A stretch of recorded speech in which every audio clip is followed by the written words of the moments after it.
Bonjour à tous. Salut les filles. Salut. Hello, hello. Alors aujourd'hui, on accueille Didier Godot qui est avec nous, notre invité spécial. On est super contente. Et donc, on va parler régulation émotionnelle. Et tout d'abord, ma question à Didier, qu'est-ce que c'est la régulation émotionnelle? Bonjour à toutes. Eh bien, je vais essayer d'être simple pour vous définir ce que c'est.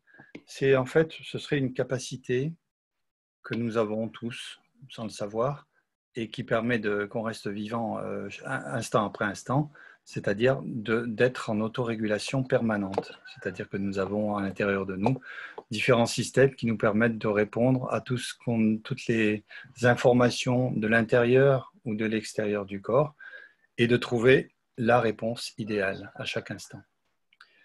Donc, dans notre cadre, là, on se sert d'une voie d'entrée qui permet de stimuler et de réveiller ce système-là d'autorégulation, qui est ce que j'appelle la voie sensorielle.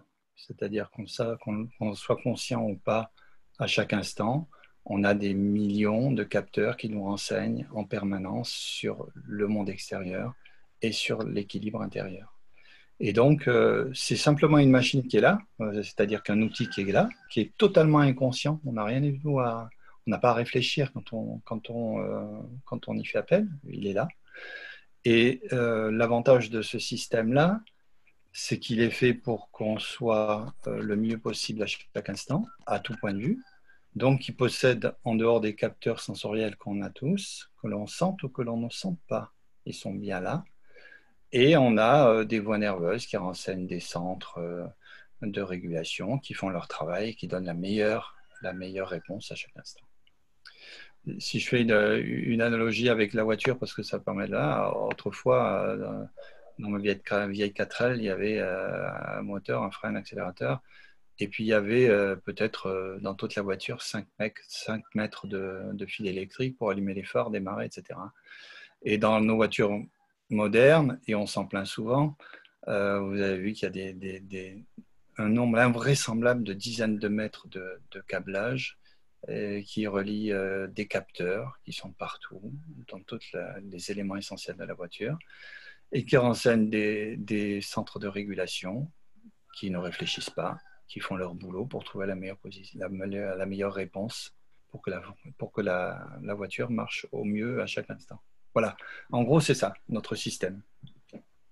Ok, et d'après toi, sur quoi ça marche en fait?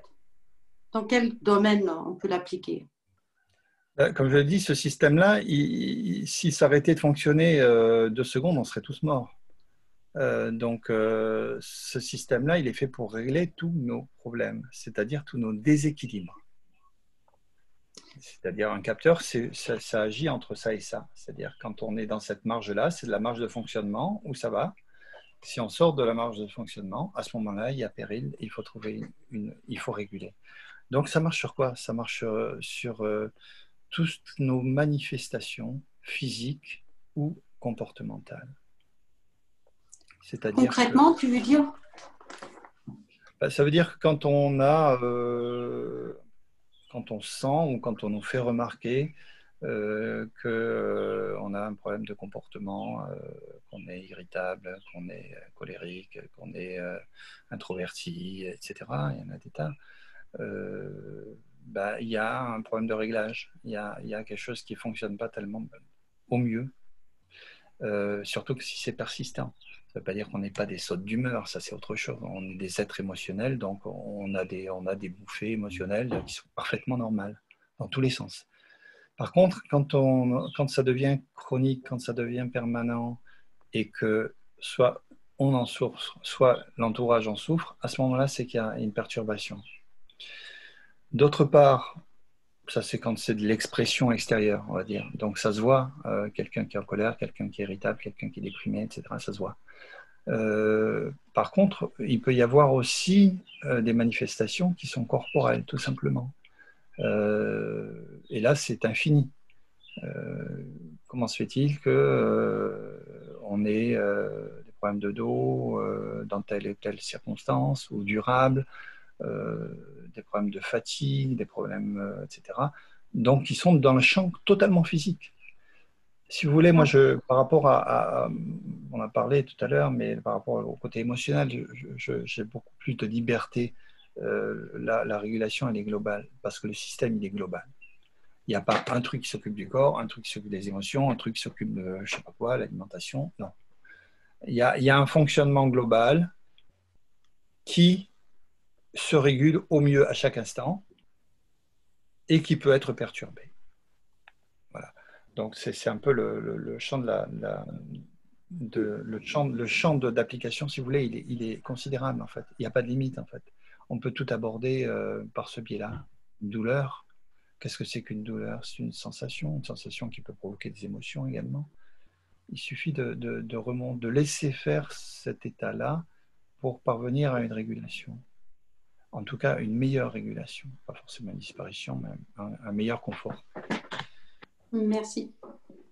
Oui, en parlant du corps, ce qui est assez étonnant, dans un accompagnement, j'ai une cliente qui me dit « Oh, j'ai de la tachycardie depuis 4 jours ». Et je l'ai accompagnée sur une séance de régulation émotionnelle. La tachycardie a complètement disparu, alors qu'en fait, elle pensait aller voir le médecin, faire des examens, et ça lui était déjà arrivé avant. Et ça passe au bout d'un moment. Et donc, c'était bien lié à de l'émotionnel. Alors, relier de la tachycardie à de l'émotionnel, quand on est quelqu'un sans connaître vraiment la régulation émotionnelle et sans l'appliquer régulièrement en testant, voir qu'est-ce qui se passe dans le corps, ça va être difficile d'identifier que c'est émotionnel, l'origine. C'est difficile. En même temps, les gens le sentent bien, la plupart des gens, du temps, que ça ne vient pas de n'importe où, en fait. Ça, c'est le principe médical, c'est qu'il y a une cause ou un enchaînement de causes qui fait que ça peut être. Mais pour rester toujours dans l'analogie mécanique, on va dire, bien que j'en sois loin au niveau de ma perception du corps ou de l'individu, on a 2 systèmes neurologiques. On a l'accélérateur et le frein, le sympathique et le parasympathique.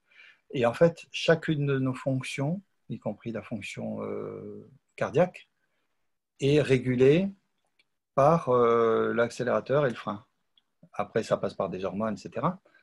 Et en fait, notre existence et notre équilibre vraiment personnel au niveau organique et au niveau psychologique passe par cet équilibre neurovégétatif qu'on appelle, c'est-à-dire entre l'accélérateur et le frein.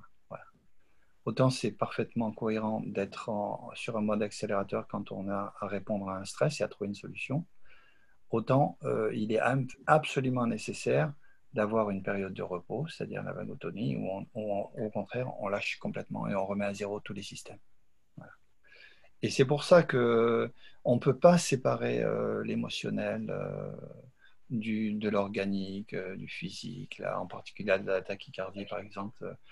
C'est une réaction à une situation de stress par exemple. L'adrénaline, l'hormone qui provoque la tachycardie, c'est l'adrénaline qui provoque une accélération du rythme cardiaque. Bref, et c'est valable pour tout en fait. Donc, si on peut dire qu'est-ce que c'est la régulation, et je prends volontairement le terme régulation point barre, ça sert à justement réguler tous nos systèmes. Et c'est un outil qui est absolument efficace que personne ne peut remplacer de l'extérieur. Du coup, à quoi ça sert d'être accompagné en présentiel ou par téléphone? Alors, en théorie, dans la mesure où on est tous dans la perception, on est tous capables de sentir et que le protocole est très simple, c'est de sentir et de suivre les sensations et de suivre les modifications jusqu'à ce que ça se calme et puis qu'il n'y ait plus rien. Voilà. En gros, c'est ça la simplicité du protocole et du processus. Mais ce qu'il faut comprendre, c'est que même si en théorie on peut le faire et tout le monde peut le faire si on vous dit simplement il s'agit de suivre simplement ces consignes-là, c'est un peu plus subtil et il est souvent nécessaire d'avoir un apprentissage comme en toute chose. C'est-à-dire que la première fois, ça peut être effrayant ou ça peut être frustrant. Frustrant parce qu'on peut s'apercevoir qu'on ne sent rien. On dit, bon voilà, je sentais un petit truc au début, et puis là, je ne sens plus rien du tout. Donc, qu'est-ce que je fais maintenant? Ça ne marche pas, ce truc-là. Ça peut être aussi inquiétant, parce qu'il n'y a pas que des sensations agréables. Il peut apparaître aussi un certain nombre de choses qui sont désagréables, voire même effrayantes. Parce qu'on va remonter un fil quelque part dans une mémoire qui est tout à fait naturelle, on va dire. Et on peut être confronté à des passages difficiles dans ce parcours-là. Et si la peur est la première cause de blocage du processus. C'est pour ces raisons-là qu'il est important, au moins les premières fois, d'être accompagné. Pas en termes d'être accompagné par quelqu'un qui sait mieux que nous comment ça marche, etc. C'est pas ça. C'est juste d'être sécurisé. Parce que au-delà d'être une technique, et on parle beaucoup de techniques, ce qui me hérisse relativement, c'est avant tout une relation. C'est avant tout une relation qui va permettre d'accéder à certaines choses vraiment de façon beaucoup plus profonde et efficace. Donc, effectivement, je pense qu'on est tous passés par là. C'est-à-dire qu'on commence par être guidé par quelqu'un qui est déjà lui-même passé par là, de façon à ouvrir des portes. Une fois que les portes sont ouvertes, à ce moment-là, comme pour toute activité, on devient autonome. Et le but est de devenir autonome. Mais attention, avant d'être autonome, il faut apprendre la musique avant de faire un concerto, quoi. Donc, c'est vraiment ça. Bien que ce soit infiniment plus simple. Ce qui est simple n'est pas forcément simpliste. Ce qui est simple n'est pas forcément banal. Il est important de redonner un petit peu l'importance que ça a dans les effets que ça peut avoir. Et pour ça, il faut aussi, je pense, avoir le réflexe de demander un petit peu à ceux qui sont passés par là, tout simplement. Après, ça peut se faire en présence. Et l'avantage de ces temps derniers, c'est que ça peut se faire aussi à distance. C'est-à-dire qu'il n'est pas nécessaire d'être en présence physique pour pouvoir expérimenter ce processus-là. Et à mon sens, c'est un énorme avantage et qui va le demeurer pendant les années qui viennent, à mon avis, parce que ça casse beaucoup de clichés où on va voir quelqu'un quelque part. Et moi, ça fait plus de 15 ans que je travaille de cette façon-là, et je n'y trouve que des avantages.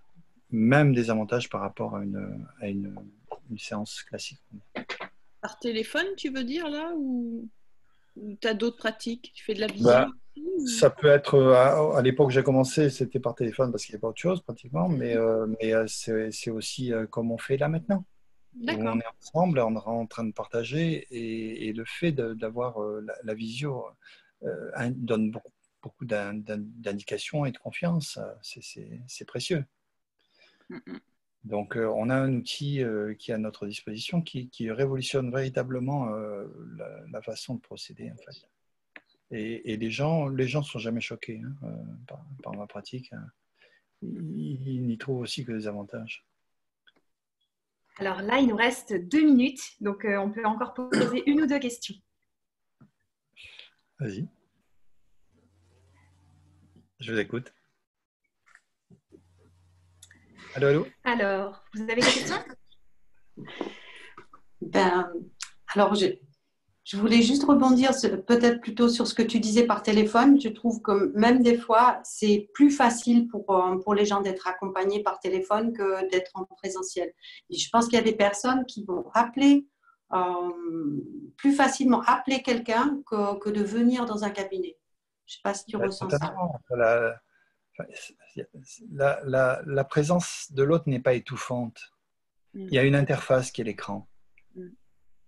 On se met pas à nu dans un fauteuil dans un endroit qu'on ne connaît pas, où on peut être déstabilisé, etc.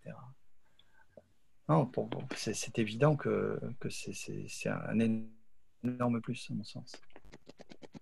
Ouais, moi, ce que j'ai entendu dans ce que tu disais aussi, c'est finalement l'intérêt qu'on va aller soigner, mais pas par les mots, mais par le corps. Donc, du coup, on ne se met pas à nu avec nos mots, avec notre histoire, on va directement à la source et on passe directement par la voie de la difficulté, quoi. Oui, à mon sens, c'est une approche qui est éminemment respectueuse. Oui. Parce qu'il n'y a pas d'interprétation, il n'y a pas de jugement, il n'y a pas de résultat absolument indispensable. C'est un partage. Et donc, ça donne énormément de liberté. Et comme je vous l'ai déjà dit à certains d'entre vous, c'est la condition. La condition pour que tout ça marche, c'est la liberté. C'est que l'accompagnant se sente libre et que l'accompagné se sente libre aussi. Il y a vraiment... Et là, on est dans le partage parce qu'on est à égalité. Il n'y a pas celui qui sait, il n'y a pas celui qui fait. On explore ensemble. On explore ensemble. Et c'est la condition aussi pour laquelle ça marche vraiment de façon très, très pertinente, quoi. Super. Ben, merci beaucoup en tout cas Didier Godot d'être venu nous rendre visite et d'avoir partagé tout ça avec nous. Donc on vous encourage vraiment à réguler, à apprendre à le faire, à vous faire accompagner par téléphone et aussi en présentiel. Donc demain on vous a préparé un super thème, une émission vraiment, on a passé pas mal de temps à le faire. Donc c'est une surprise, donc vous verrez ce que c'est. Et on se réjouit de vous revoir. À très bientôt. Bye. Salut, merci. Et merci à vous tous et merci à ceux qui nous ont écoutés. Merci.